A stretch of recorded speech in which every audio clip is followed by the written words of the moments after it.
All right, hey guys, making this video basically for myself. I notice when I drive around, that's when I like to listen to more about how to pass the NASM exam, but I can't never really find anything that just basically allows me to hear it as I drive.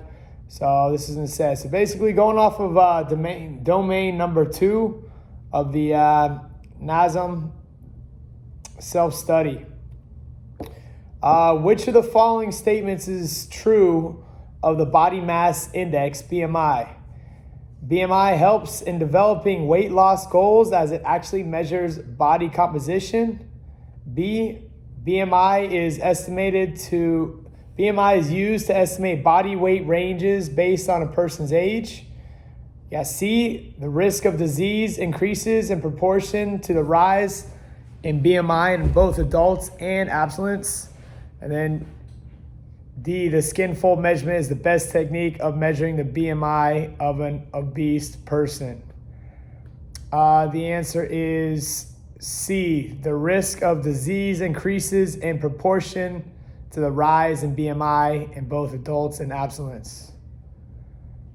Question number 2, which of the following would be the best for monitoring girth changes for an obese client? A, skin fold measurements. B, bioelectrical impedance. C, circumference measurements. D, body mass index. That's C, circumference measurements. Question 3, which of the following is considered a subjective assessment? A, lifestyle and medical questionnaire. B, static posture assessment. C, blood pressure test. D, heart rate test. That's a lifestyle and medical questionnaire. Question 4. Which of the following composition assessments is most appropriate for an obese client? A, body mass index. B, circumference measurements. C, skin fold measurements. D, hip to ratio. Waist to hip ratio. That's B, circumference measurements. Question 5. Which scenario demonstrates a personal trainer correctly assessing a first-time client? A, avoid movement assessments if a client has been diagnosed with hypertension. B, have a client fill out a PAR-Q medical history after the overhead squat assessment is performed. C, assess the client's cardiorespiratory fitness after reviewing a current health history questionnaire. D, refer the client to a healthcare professional if he answers no to one or more questions on the PAR-Q. The answer is C, assess the client's cardiorespiratory fitness after reviewing a current health history questionnaire. Question number 6, which assessment tests for speed, explosion, body control, and agility? 40-yard dash, pro shuttle test, gait assessment, or left test?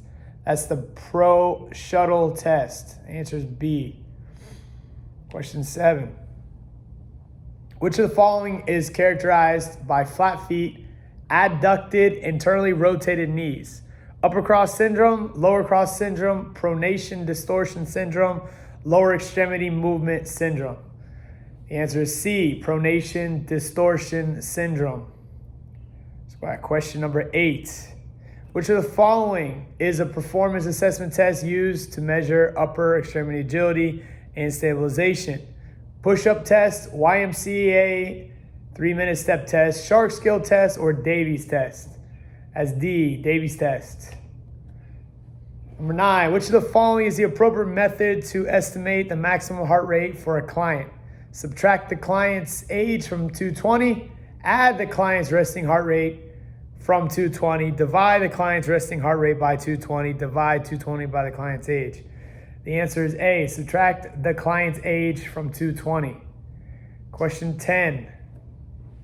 During a push-up assessment, your client's shoulders elevate. Which of the following muscles would most likely be underactive? Lat dorsi, upper traps, mid to low traps, levator scapulae. That is C, mid and lower traps. Number 11. Which of the following assessments can also be used to determine training intensities of the bench press? Single leg squat assessment, overhead squat assessment, lower extremity strength assessment or upper extremity strength assessment? That's D, upper extremity strength assessment. Question 12. Which of the following is an appropriate movement assessment for a senior client who's sedentary? Landing error score system, LESS test, pushing test, Davies test, or shark skills test? I don't know what the LESS test is. Shark skill, I understand that as lower body extremity. Davies test is upper body, I see. And then there's the pushing test. I believe the Davies test is more one-handed plank variation. So if it's an older client who's sedentary, I don't think Davies is proper. So the answer is B, pushing. Question 13. What effect do beta blockers have on a client? Increased blood pressure, decreased blood pressure, blocks metareceptors from overstimulating muscles, has no effects. The answer is B, decreased blood pressure. Question 14. In a client with lower cross syndrome, which of the following muscles is most likely lengthened? Soleus, erector spinae, gastrocnemius, or internal obliques? Correct answer is internal obliques. I had that one wrong. 15. While observing a new client perform the push assessment, the personal trainer notices that his head protrudes forward. Which of the following groups of muscles are probably overactive? Middle traps, erector spinae, rhomboids, levator scapula. So from what I learned, the middle traps are never overactive. The erector spinae is sometimes overactive. Rhomboids are never, and then the levator scapula pretty much is always overactive. So the answer is D, levator scapula. Question 16. Which of the following assessments would be most appropriate to determine an athlete's maximum strength capabilities of the upper body pressing musculature? Pushing assessment, bench press, one arm RM, one range, one rep max test, Davies test, push-up test. Answer is bench press, one rep max test. Question 17. Which of the following is a formula that determines a client's target heart rate during exercise? Peak maximum heart rate method, VO2 reserve method, peak metabolic equivalent method, heart rate reserve method. Correct answer is heart rate reserve method, HRR. An obese client who has been diagnosed with peripheral artery disease, PAD, should be advised to do nothing of the following. Should be advised to do which of the following? Avoid aerobic exercise for lower extremities. Strive for 20 to 30 minutes of continuous aerobic exercise daily. Substitute self-myofascial release for static stretching.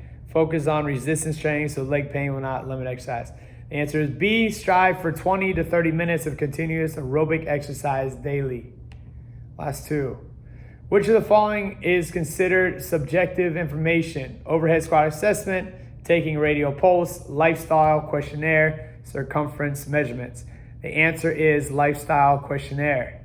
So again, the idea of subjective and objective. Subject is like a subject, meaning they write down their lifestyle, what they eat, whatever.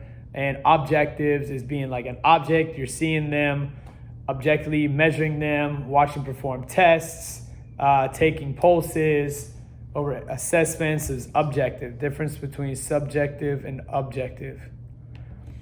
Last question. Which of the following most accurately describes an individual with a body mass index BMI of 29? Overweight, underweight, normal, or obese? The answer is overweight. All right, guys. Hope you guys like that. Hope that helps you guys out with anything. As far as driving for me, driving around and just hearing these things help me out.